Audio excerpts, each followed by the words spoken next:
Hello, scholars, and welcome back. It is now week 7 of CGS 485, Methods of Research in Criminal Justice. This week, as we come to the conclusion of this course, we're going to be focusing on two deliverables that we have. A detailed journal entry, which is going to be a PowerPoint presentation, and we have our quiz number 6. As with each week, I've included the module objectives.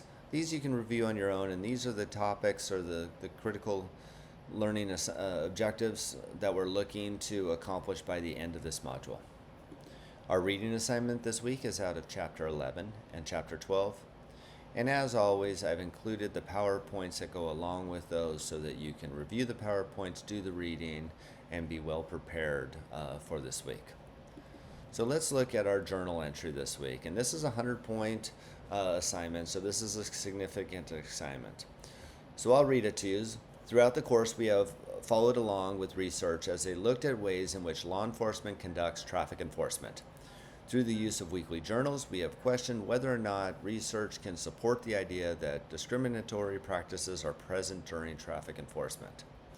So what I'm asking you to do is to create a PowerPoint presentation that frames the issues and draws some conclusions about the information we've discovered. This PowerPoint needs to be narrated with some layers of either video or audio components incorporated. Students will be required to either upload or provide links to their presentations, which can be created using the following guidelines. So to start with, we need to begin with an introductory slide that includes your name and course information. Develop no more than one slide per chapter to highlight the major themes or topics of that chapter. You may include multiple chapters per slide if desired and appropriate. Once you have developed slides to identify the important issues from each chapter, present your findings in no more than 5 slides. These slides should include the following. What research methods were used? Was it quantitative? Was it qualitative? Was it longitudinal? Were those research methods appropriate, or do you believe different approach would have been more productive? What issues might impact the validity of the study? So the key word is validity. The next is what issues might have impacted the reliability? So the key word there is reliability. Can the research as conducted be generalized to a greater population? If so, to what extent?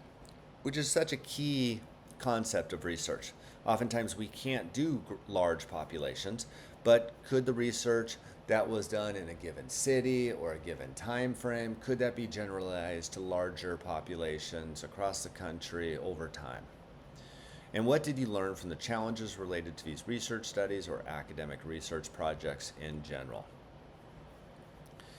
In 2 or 3 slides, reflect on the concepts of the dissertation presented in Chapter 2 and consider it in light of other information discussed throughout the putting it all together exercise. Do you believe discretion is a good practice, or should it be abolished for a more perspective approach? Please define your position. So this presentation should not be over the top. It should be no more than 20 slides. Remember, I'm looking for you to create a presentation, not an academic paper. Slides should be clear and concise and highlight what is relevant to the assignment.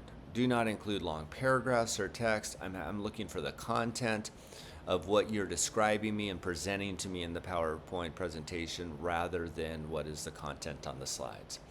I much more want to see and to hear what's going on than to read.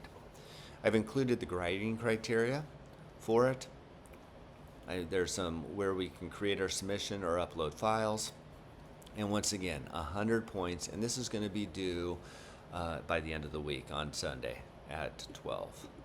And then finally, we have our quiz, number 6. It's going to be based upon what is covered in chapters 11 and 12. You have 2 attempts. We'll receive the highest grade of the 2. So good luck on week 7. We are getting very close to the end of this course. I've been super impressed by the level of work that you have been submitting, and I continue that trend will continue till the end. So stay diligent, and I look forward to us completing this course. As always, if you have any questions, concerns, please reach out. So bye for now.